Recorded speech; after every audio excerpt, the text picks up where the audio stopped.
Haleluya, puji nama Tuhan. Shalom buat kita semuanya, saudara-saudari yang dikasihi Tuhan. Haleluya. Ini adalah hari-hari yang sangat kita tunggu, hari berbahagia bagi kita semuanya, di mana kita akan melangsungkan acara pemberkatan dari kedua mempelai, yaitu saudara Agatha dan saudari Unitra pada saat ini. Dan saya mengucapkan terima kasih kepada tamu-tamu yang terhormat yang mengambil alih pada saat ini turut berpartisipasi datang ke acara pernikahan kedua mempelai. Dan tidak lupa juga saya mengucapkan terima kasih kepada Bapak Yesua Ginti sekaligus untuk memberkati acara pernikahan dari kedua mempelai. Baiklah, tanpa berlama-lama lagi, kita akan masuki acara pembukaan, yaitu barisan prosesi. Dan saya umumkan kepada kita semuanya, selagi acara dimulai, dimohon kepada semuanya untuk menonaktifkan HP masing-masing supaya acara ibadah dapat berlangsung dengan baik. Saya undang saudara-saudara yang terhormat untuk bangkit berdiri karena kita akan mempersilahkan daripada mempelai masuk ke barisan prosesi.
saudara dipersilakan untuk duduk kembali.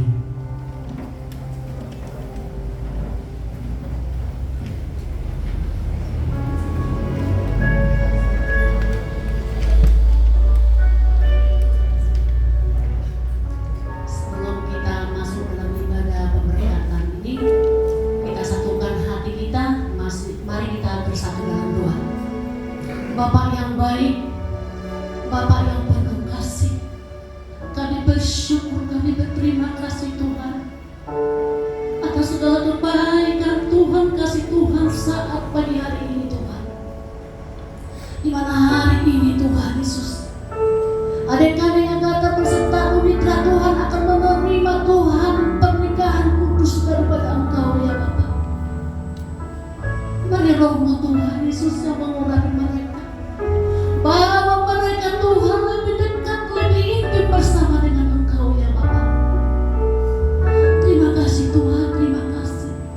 Biarlah Tuhan keluarga ini menjadi nanti Tuhan menjadi keluarga yang mengasihi Engkau lebih dari segalanya Tuhan.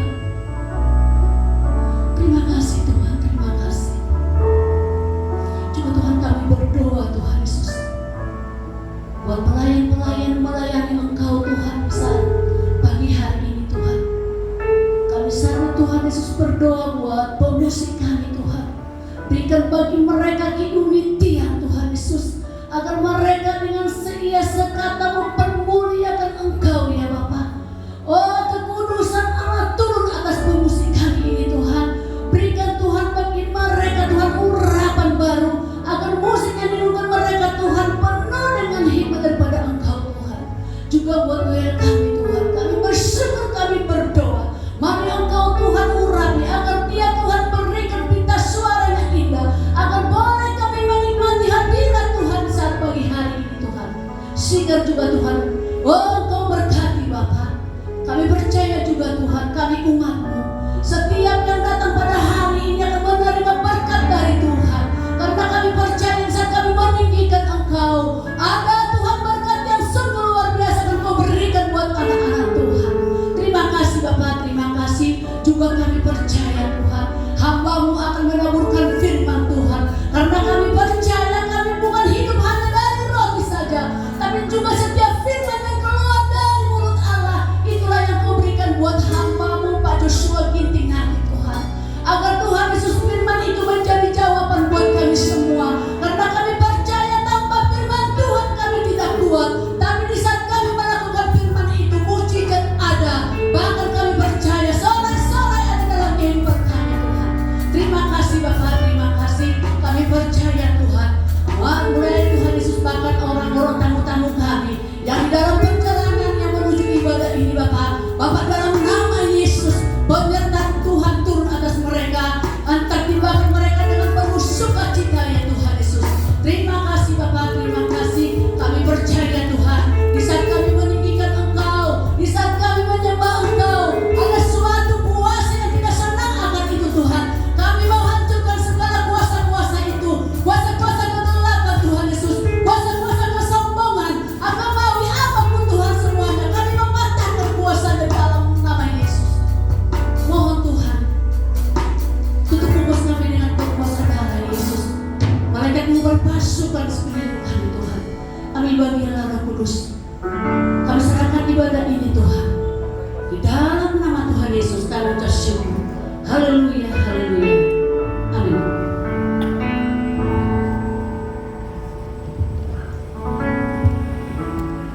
Haleluya, puji nama Tuhan. Kita bersyukur atas segala kebaikan Tuhan. Karena pada saat ini ada sukacita yang melimpah pada hari ini.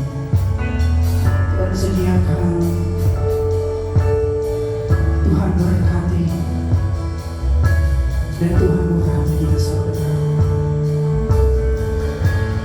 Untuk itu mari kita mau mengucap syukur atas kebaikan Tuhan. Karena pada saat ini ada dua saudara yang kita kasihi akan menjadi satu di dalam nama Tuhan. Haleluya. Kami bersyukur.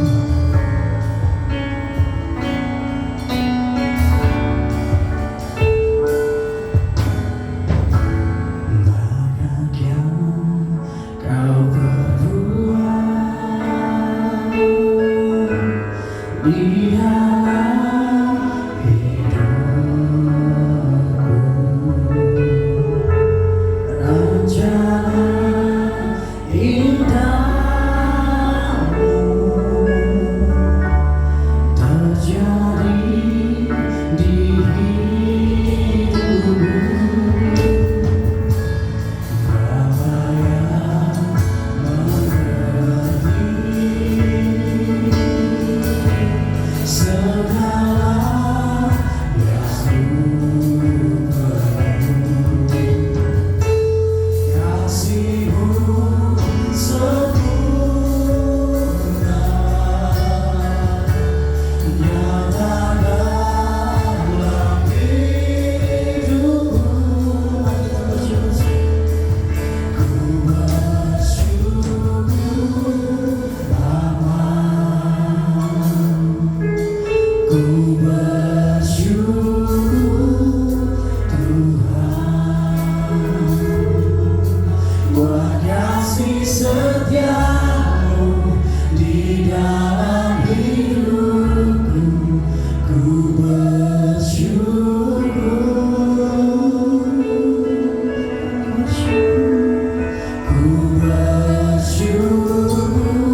Ya Tuhan,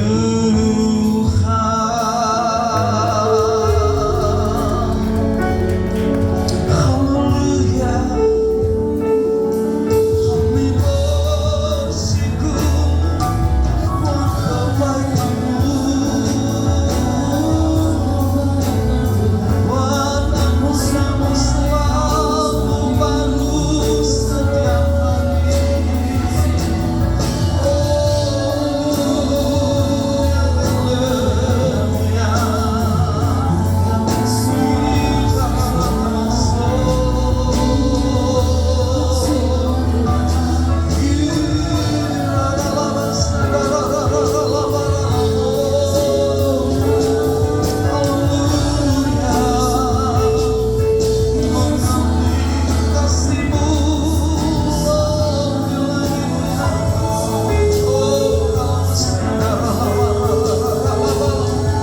Kesetiaan-Mu nyata di tempat ini ya Tuhan. Kami memohon orang lama sindara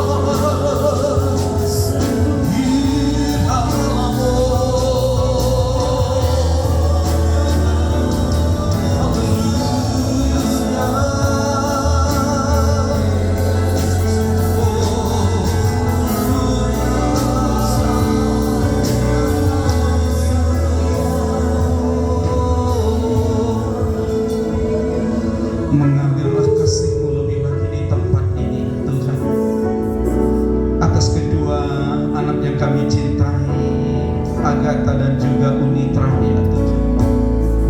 Bersama-sama kami datang untuk membawa anak yang kami cintai ke dalam tangan-Mu, untuk mereka boleh dipersatukan di dalam Tuhan, di mana Yesus yang menjadi fondasi dari apa yang mereka bangun ya Tuhan. Haleluya, kami perlu Engkau ya Tuhan, kami perlu Engkau Tuhan.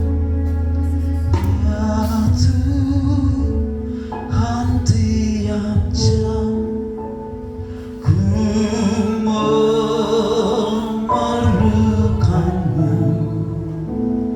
Engkaulah yang memberi sejahtera-Mu,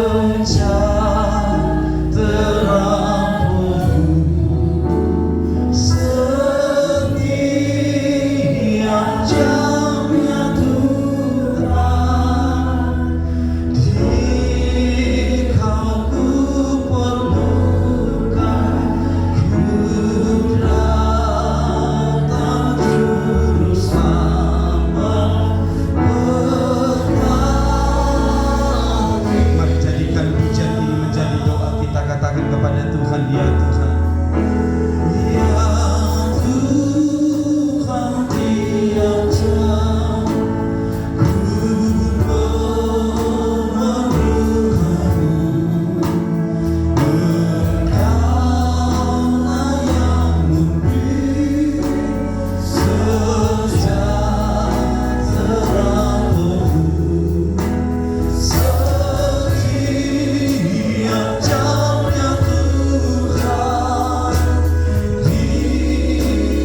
di tengah-tengah goncangan badai yang ada, mereka boleh tetap kuat dan bersyukur kepada Tuhan. Dan kalau hari ini mereka ada sebagaimana ada hari ini, semua oleh karena kasih-Mu, oleh karena rahmat-Mu yang menyertai keluarga, khususnya gembala yang ada di tempat ini ya Tuhan. Kalau hari ini Ibu Gembala yang kami cintai boleh menghantarkan putra yang dikasihi memasuki pernikahan kudus bersama dengan pujaan hatinya Yunitra Purba dengan keluarga besar Purba, Engkau yang sudah memberikan kekuatan buat hamba-Mu ini, Engkau yang sudah memberikan hikmat dan kemampuan buat hamba-Mu ini. Dan hari ini semua oleh karena Tuhan ada. Dan biarlah Tuhan setiap saat, setiap waktu, Engkaulah yang dibutuhkan daripada hamba-Mu ini. Engkaulah yang diperlukan lebih daripada yang lain. Apapun yang menjadi masalah pergumulan daripada hamba-Mu ini, biarlah hari ini dia tidak pernah sendiri ya Tuhan. Ada Tuhan Yesus setiap jam, setiap detik, setiap waktu, yang tidak akan pernah meninggalkan anak-Mu ini, yang akan memegang tangan kanan anak-Mu ini dan berjalan bersama-sama dengan Tuhan. Kalau hari ini kami boleh melihat campur tangan Tuhan yang besar dan ajaib bagi keluarga ini, terima kasih ya Tuhan Yesus. Terima kasih, terima kasih buat kebaikan-Mu Tuhan, buat pertolongan-Mu. Oh haleluya, haleluya,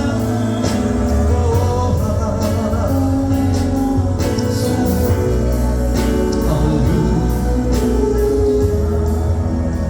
terima kasih juga buat keluarga besar daripada Purba ya Tuhan, yang hari ini juga boleh menghantarkan putri yang mereka kasihi memasuki pernikahan kudus.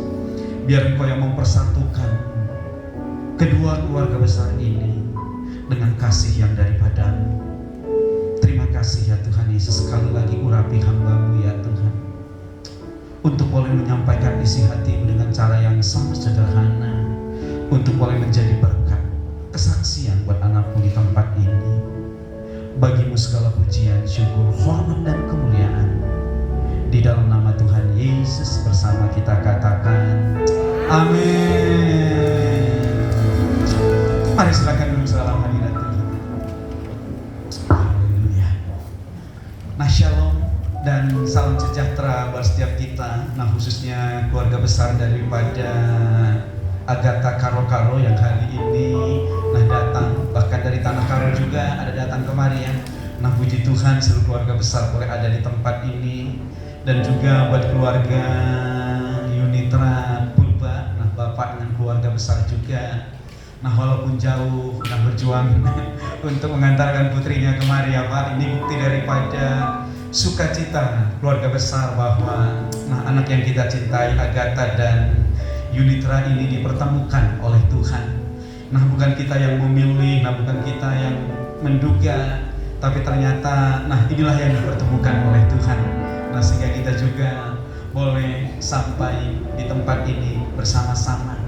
Nah, hari ini saya akan bicara khusus buat keluarga daripada yang baru dibangun ini. Nah, karena saya dengar-dengar, nah ini sebenarnya sudah lama kenal baru ketemu. Wah, bingung juga terjemahkannya, lama kenal baru ketemu kembali. Nah, saya percaya Alkitab mencatat bahwa Tuhan itu memperhitungkan langkah-langkah orang benar. Nah, sehingga tidak ada yang kebetulan. Nah, bagi dunia mungkin kebetulan, tapi bagi kita tidak. Tuhan itu mengatur sedemikian rupa. Dan waktu kita taat, nah maka Tuhan pasti mengubah segala sesuatu itu menjadi baik. Bila kita lihat Alkitab kita dalam Kejadian 2 ayat yang ke-18, nah mengapa sih kita perlu berkeluarga? Mengapa kita perlu membangun satu rumah tangga? Karena tidak gampang. Nah, gereja kita, gereja Bethel Indonesia, khususnya keluarga besar Medan Plaza, nah sebelum orang menikah itu, maka 3 bulan itu mereka dilatih, diajar, bahkan dicoba dipisahkan, ditakut-takuti lagi. Tapi kalau sudah ditakut-takuti, dipisahkan juga, nggak mau juga pisah, berarti dari Tuhan itu. Nah, biasa kalau ditakutin langsung takut, berarti memang belum siap menikah. Tapi biasa kita kasih tahu beberapa materi tentang apa yang dialami oleh orang menikah. Karena banyak anak-anak muda salah. Mereka berpikir waktu mereka pacaran banyak masalah, nanti kalau sudah menikah masalah selesai. Ada orang berpikir goal atau puncak daripada seorang yang berpacaran itu adalah menikah. Kalau sudah menikah berarti semua masalah selesai. Nah, tetapi kalau saudara mau tahu kapan lebih banyak masalah, gampang kok. Nanti kita lihat aja Agatha dan Yunitra ini lebih banyak senyum sebelum menikah atau setelah menikah. Nanti kita lihat aja. Nah, dari situ kita tahu apa sebenarnya yang terjadi. Nah, kalau belum tahu juga, nah coba lihat di sebelah saudara. Yang saudara kenal, dia itu sebelum menikah dan sesudah menikah. Nah, saya mau tanya, lebih banyak senyumnya sesudah menikah atau sebelum? Hah?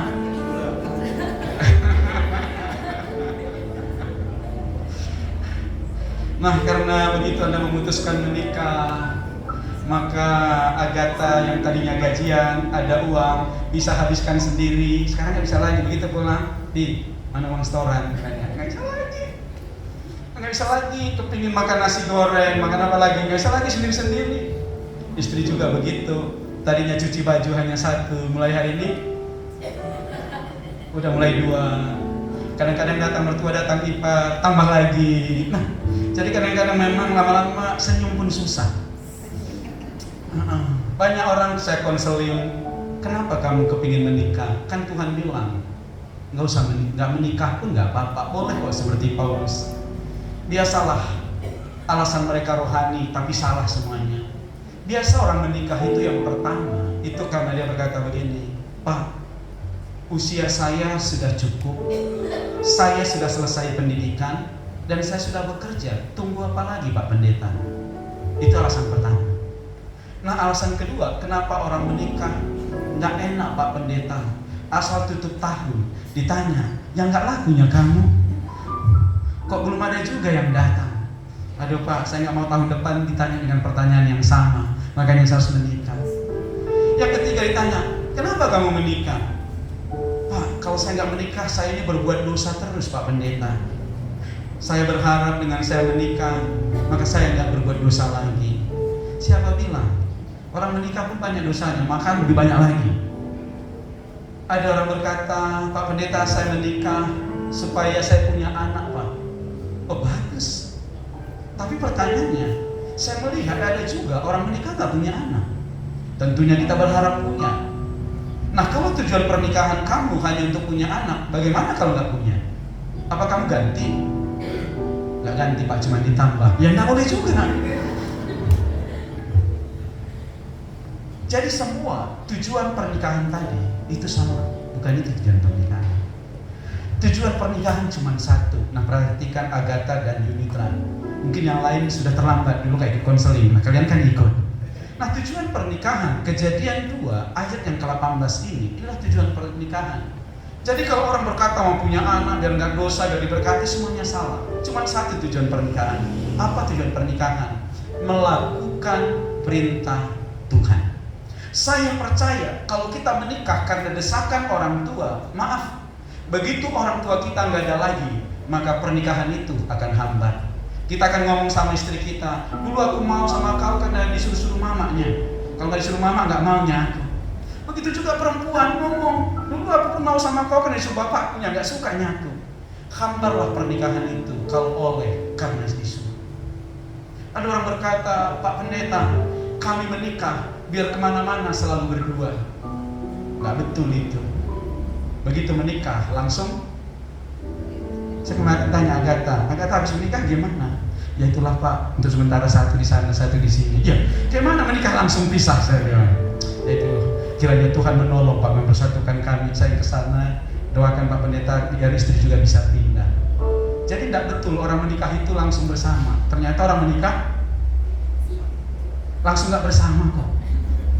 Oleh karena pekerjaan, oleh karena tanggung jawab. Lihat lalu, orang sering bersama itu, maafkan, justru waktu pacaran, bukan setelah menikah. Karena setelah menikah yang satu ngurus sana, yang satu tanggung apa, ngurus kerjaan, malah banyak di luar. Jadi kalau kita menikah, cuma satu, melakukan kehendak Tuhan. menikah karena melakukan kehendak Tuhan, maka Tuhan sendiri akan menolong kita melakukan dan melewati pernikahan itu. Katakan amin. Maka Alkitab berkata, apa perintahnya? Tidak baik manusia itu seorang diri. Nah, dengar kata, nggak baik manusia itu seorang diri. Saya bertanya, kenapa menikah?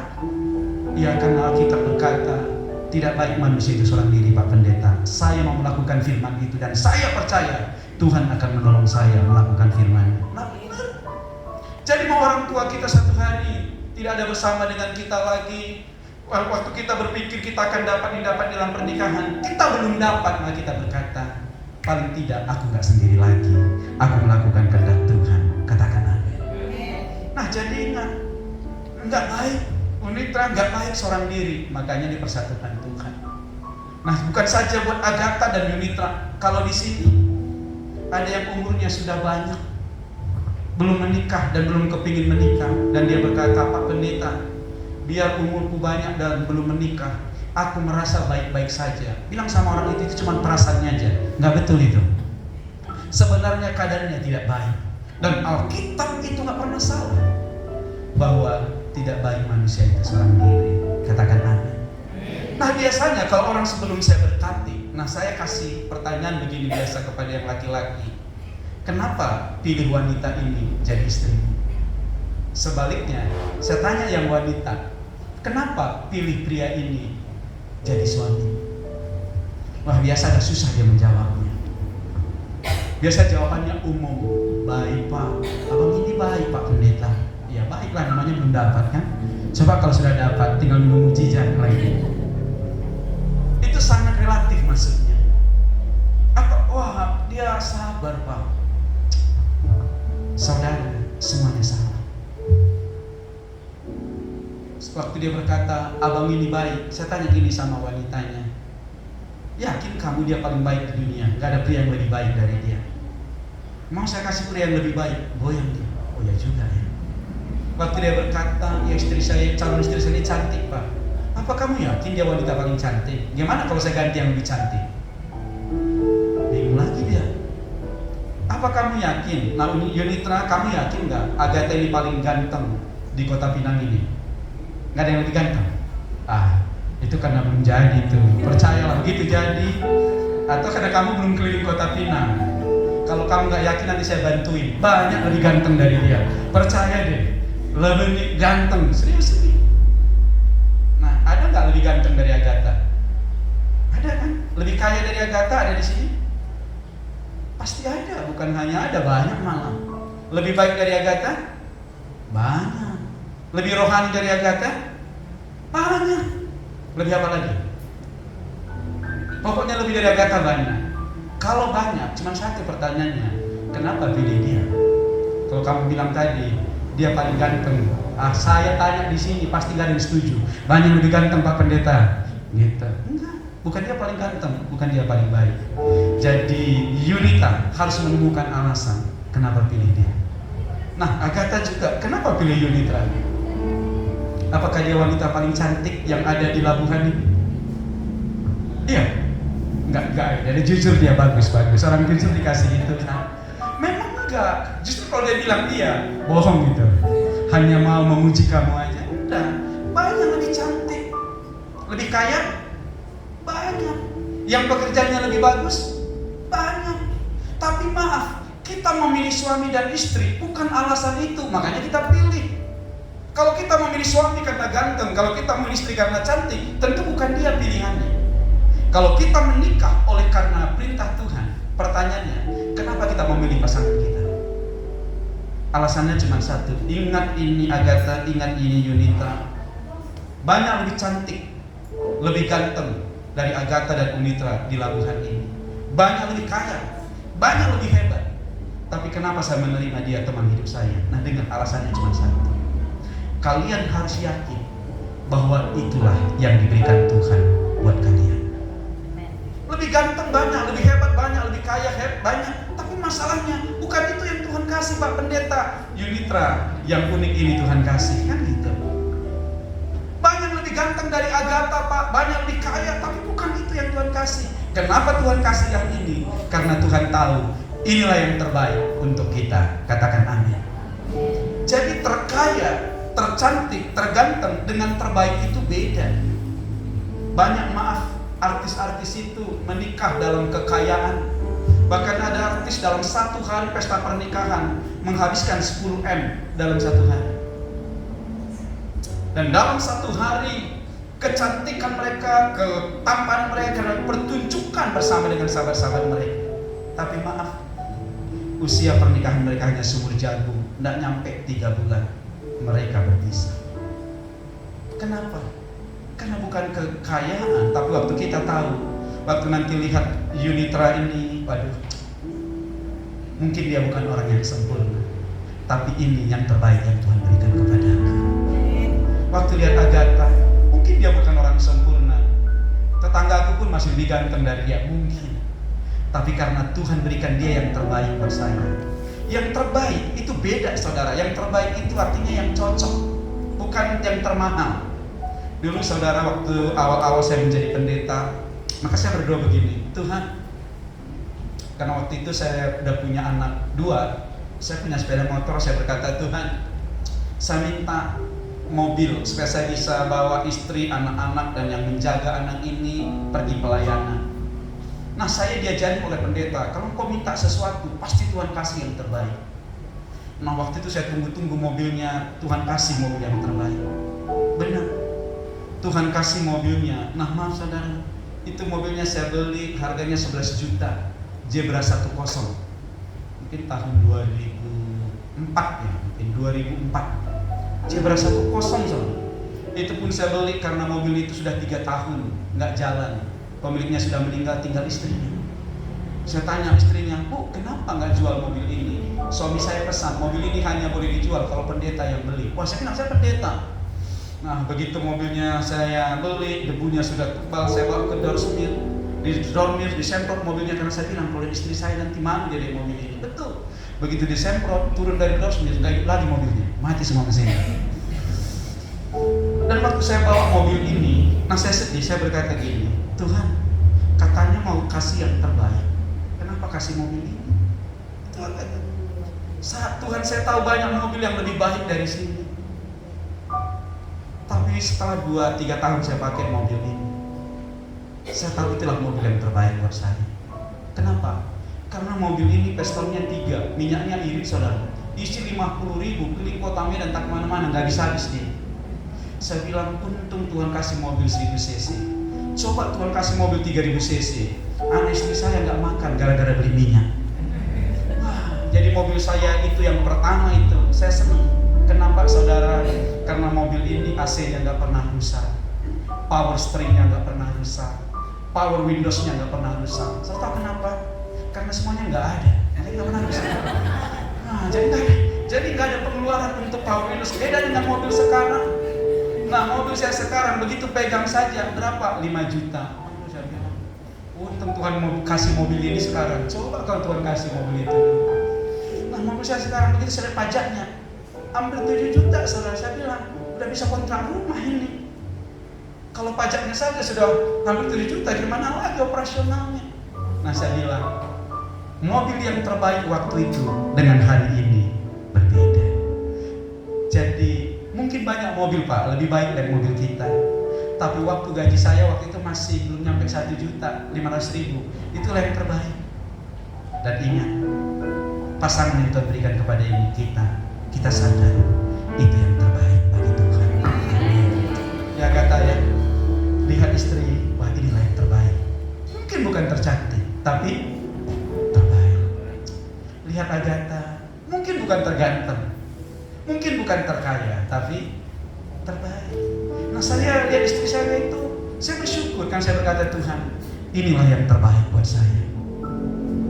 Kadang kalau istri itu cerewet, mungkin itu yang terbaik buat kita. Ya, bayangkan kalau istri kita terlalu baik, kita berkata begini, Mami, Papi nggak pulang hari ini ya. Loh kenapa? Papi mau main judi di rumah kawan. Lalu istrinya bilang, kalau Papi senang, Mami juga senang, lakukanlah. Wah, itu suami-suami bisa masalah itu. Lalu suami-suaminya berkata, Mami, kayaknya kalau satu istri itu nggak enak, perlu yang baru sekali-sekali. Boleh nggak mami saya tambah istri? Karena istri ini kelewat baik, dia berkata, dari dulu kan aku bilang, kesukaan papi adalah kesukaanku, kesenangan papi adalah kesenanganku. Kalau papi senang, mami senang, lakukan aja keinginan hatimu, kudukung pun katanya. Saya percaya kalau istri seperti itu, suami-suami gak ada di surga, di neraka semua.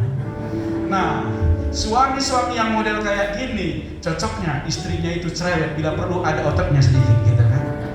Begitu dia bilang, papi, mami aku gak pulang. Apa kau bilang? Coba ulangi lagi. Enggak nih, pulang kok gitu kan. Nah, perlu kadang-kadang jangan pikir cerewet itu berarti, wah ini Tuhan itu kasih yang gak baik. Mungkin kita tipe pria yang suka pelin-pelan, makanya Tuhan kasih agak tegas. Jadi semuanya itu saling melengkapi. Nah, untuk apa kita menikah? Nah, keluarga itu adalah lembaga yang Tuhan pilih untuk menerima berkatnya. Lembaga pertama yang Tuhan pilih untuk menerima berkatnya, maaf, bukan gereja, bukan Israel. 3000 tahun sebelum ada gereja, Pak, keluarga itu sudah ada.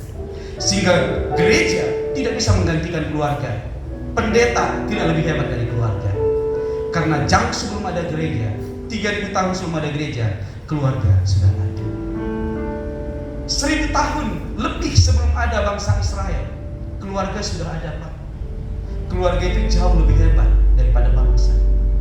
Karena kalau kita lihat Kejadian 1 ayat 28, lembaga pertama tertua di dunia yang dibentuk oleh Tuhan sendiri adalah keluarga. Dan kata berkat pertama sekali Tuhan ucapkan kepada keluarga. Sehingga kalau kita lihat Kejadian 1 ayat 1 sampai ayat 27, saudara tidak akan menemukan ada kata berkat di sana. Tuhan menciptakan langit dan bumi, Tuhan menciptakan tumbuh-tumbuhan, segala hewan beserta isinya. Tidak ada kata berkat dari kata barak yang diambil dari bahasa Ibrani, yang kemudian saudara kita orang Muslim terjemahkan kata barakah atau barokah, diambil dari kata barak. Tidak ada. Setiap kali Tuhan menciptakan ciptaannya langit dan bumi, dan dia berkata semuanya baik, diambil dari kata tobia yang artinya baik. Tidak ada kata berkat di sana. Walaupun di dalam Kejadian 1 ayat 1 ada kata bara di sana, itu bukan barak. Nah, Kejadian 1 ayat 1 berkata Beresit bara Elohim et hasyamaim et haares. Nah, Beresit bara, kata bara itu bukan barak. Bara itu artinya Tuhan menciptakan dari tidak ada yang menjadi ada. Tuhan menciptakan hasyamaim et haares yang artinya Tuhan menciptakan langit beserta dengan isinya, dan haaret yang artinya bumi, dan Tuhan selalu tutup dengan kata tobia, semuanya itu baik. Waktu Tuhan menciptakan Adam, Tuhan menciptakan Hawa, dia hanya berkata Tuhan melihat itu baik. Tidak ada kata berkat di sana. Tetapi Kejadian 1 ayat yang ke-28 boleh ditampilkan. Kejadian 1 ayat 28, maka kata berkat pertama sekali keluar ditulis di dalam ayat ini, di mana Allah waktu Adam dan Hawa ini mau dipersatukan, maka Elohim barak. Jadi Tuhan itu memberkati. Jadi saudara, lembaga yang pertama menerima berkat Tuhan, lembaga yang pertama dipercaya Tuhan untuk mengelola dan menikmati berkatnya, itu keluarga. Apa artinya? Ini saya mau kasih tahu. Yang artinya, ayo, yang usianya sudah banyak belum menikah, bilang tidak baik seorang diri. Amin. Ayo bilang sama sebelahnya, tidak baik seorang diri. Yang masih suka sendiri-sendiri itu, tidak baik seorang diri. Nah, yang kedua, Tuhan akan memberkati melalui keluarga. Nah, oleh sebab itu, nah ini saya dengar semuanya, jangan jauh-jauh dari keluarga. Bilang jangan jauh-jauh dari keluarga. 1, 2, 3. Jangan jauh-jauh dari keluarga. Sekali lagi. Jangan jauh-jauh dari keluarga. Amin. Kalau ada suami di sini yang berencana menjauhkan diri dari keluarga, kembali. Karena Tuhan itu memberkati keluarga. Kalau ada istri lebih suka di tempat mamanya daripada tempat suaminya, kembali. Katakan amin. Amin. Karena Tuhan akan memberkati keluarga. Nah, kami bersama dengan teman-teman setiap tahun itu pergi ke Yerusalem. Nah, bulan 10 yang lalu kita baru kembali. Dan 2020, nah kita punya grup yang kembali terakhir dari bulan 3 itu kembali dari Tanah Perjanjian. Dan kemarin kita grup pertama lagi ke sana kembali. Nah, satu tempat kalau saya sering ke Israel, maka saya paling senang itu mengunjungi yang namanya Nazaret. Nazaret itu adalah tempat di mana Yesus itu dibesarkan. Nazaret itu artinya the garden one, atau satu tempat di mana orang itu bisa bertumbuh menjadi besar dan diberkati lebih daripada yang lain. Nah, tidak ada tempat di dunia ini, maaf, yang menerima saudara apa adanya lebih daripada keluarga. Saya nggak pernah dengar ada gereja jual asetnya untuk mengobati jemaatnya. Tapi saya sering dengar keluarga menjual asetnya untuk mengobati anggota keluarganya. Itulah keluarga. Jadi Agatha dan Unitra, nah, jangan pernah jauh-jauh dari keluarga. Jangan pernah menganggap remeh keluarga ini. Bangun keluarga ini di hadapan Tuhan. Saya tutup dengan beberapa pengertian. Nah, karena saya percaya bukan hari ini berarti kalian sudah dapatkan semuanya. Karena berkeluarga ini gak ada yang tamat. Berapapun usia kita, apapun jabatan kita di gereja, tidak pernah membuat kita ini tamat. Nah, dan Tuhan memang mempercayakan berkat itu kepada keluarga.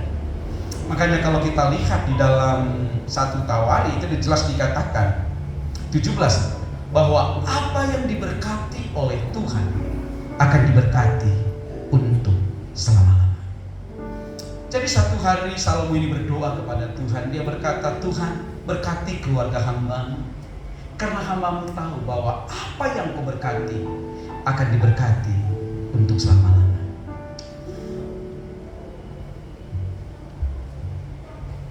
Jadi kalian ini perlu Tuhan untuk mempertahankan sebuah keluarga. Angka perceraian di Indonesia itu cukup tinggi. Nah, untuk tahun 2022 saja ada sekitar 447.743 kasus perceraian. Dan dalam 1 tahun itu naik 100 kali lipat. Dan puji Tuhan, tempat yang tertinggi perceraian itu ada di Jawa Barat. Nah, diikuti dengan Jawa Timur dan sekitarnya. Nah, puji Tuhan, nah untuk Sumatera Utara, apalagi daerah Kristen, nah tingkat perceraiannya itu rendah. Nah, mengapa? Justru di Jawa Barat, di daerah itu tingkatnya sangat tinggi. Nah, ini kalian perhatikan, saya tutup dengan ayat ini ya, dan kita akan selesaikan.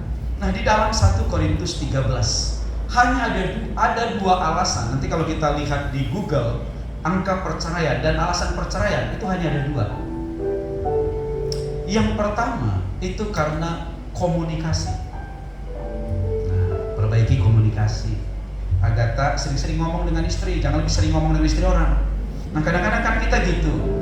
Dengan istri orang kita bisa tertawa, dengan istri sendiri. Nah, yang seperti itu ngaku kepada Tuhan, gak usah kepada yang lain. Kadang dengan istri kita di rumah tegang, tapi kita mau istri orang di pesta, wah gitu ya, gitu. Tapi istri kita agak tawa. Nah, jangan, biarlah kita lebih banyak tertawa dengan istri sendiri. Amin. Bukan istri orang. Lebih banyak ngomong dengan asal pulang ke rumah ketemu istri sendiri. Udah capek aku nih, capek aku mau tidur, aku jangan diganggu lah. Tapi dengan istri orang di luar sana, nggak pulangnya kau? Udah jam 12 malam, oh masih lucu ceritanya, nggak apa-apa itu katanya, disuruh pulang pun nggak mau dia. Nah, jangan. Nah, istri juga begitu, banyak berkomunikasi. Apa kemauan suami? Cantik itu buat suami, bukan buat orang. Ibu-ibu kalau cantik itu biasa ke pesta, kalau di rumah. Lo Anda cantik ke pesta itu untuk dilihat siapa? Dilihat orang. Kalau di rumah, nah, masa ke pesta dandan habis, di rumah cuma pakai daster, itu pun udah bolong semua. Ditanya orang, kenapa ya? Ya biar dingin kan. Anda ini mau cantik untuk suami atau untuk orang lain? Seharusnya cantik itu di mana? Di rumah. Ayo yang cantik keluar di rumah, nggak cantik bertobat. Amin. Begitu dibilang hari ini Agatha mau pesta di Wisma, wah, dari jam 2 pagi udah di salon. Sampai ada ngantuk tadi karena kecepatan ke salon kan. Tapi begitu suaminya bilang, Mi, aku hari ini pulang cepet loh, mandi pun enggak. Aku hari ini cepet pulang ke rumah loh. Ya pulang aja, kenapa rupanya kayak anak-anak kamu? Justru di situ kita cantik. Cantik untuk siapa? Nah, Yunitra, mungkin orang tua kita dulu dia cantiknya keluar. Nah, mulai di zaman kamu cantiknya ke dalam. Kalau cantik buat Bang Agatha, bukan dilihat orang banyak di pesta. Karena yang akan melalui rumah tangga itu ya kita, bukan orang luar sana. Nah, jadi ayo komunikasi. Yang kedua, ekonomi. Masalah kedua itu ekonomi. Jadi Agatha ini tanggung jawab kamu. Setelah menikah harus kerja sungguh-sungguh. Harus nggak boleh lagi boros-boros seperti masalah jam dulu kan. Wah, begitu istri, aku agak capek, boleh nggak dibeliin puding? Nggak ada uang. Tapi kalau teman berkata, boleh nggak kita ke kafe itu? Boleh, enggak, saya yang traktir, yang penting datang semuanya. Wah, kadang-kadang kita menraktir orang jagoan, menraktir istri. Nah, ada bapak gitu. Kalau untuk temannya di kedai kopi selalu ada uangnya, tapi untuk istri, nah berubah ekonomi. Jadi kerja sungguh-sungguh kumpulin uang. Nah, jadi bagaimana kalian mempertahankan keluarga ini? Saya tutup. Nah, di dalam 1 Korintus 13. 1 Korintus 13 ayat 4, kalau saudara baca, maka di sana ada definisi kasih. 1 Korintus 13 ayat 4 ada definisi kasih. Banyak definisi kasih. Sabar, murah hati, tidak cemburu, dan lain sebagainya. Ayat 7 ditutup dengan kata kasih. Lihat ayat yang ke-7. Jadi kasih itu dimulai dengan kata sabar, ditutup dengan kata sabar menanggung segala sesuatu. Jadi kalau saudara ingin tahu orang di samping saudara punya kasih atau tidak, gampang. Jadi Agatha, kalau kamu ingin tahu istrimu ini punya kasih atau tidak, suami punya kasih atau tidak, gampang. Kasih itu definisinya singkat. Dimulai dengan kesabaran, ditutup dengan orang kalau punya kasih, dia sabar. Ingat dulu Bapak Ibu yang sudah punya anak, bahkan punya cucu, coba perhatikan waktu pacaran. Kenapa suami kita waktu masih pacaran gampang sekali mengampuni? Ingat dulu kan, waktu pacaran begitu jatuh, dibilang yang jatuhnya kau deh, langsung dia.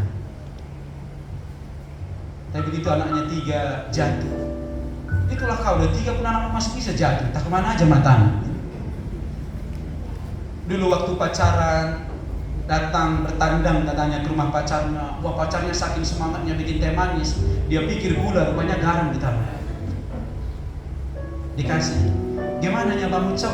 Enak kali yang buatanmu deh gitu. Kenapa? Masih pacaran, begitu menikah kurang garam aja sedikit makanan, ya nggak bisa kau masak. Kalau gini makan di luar aja.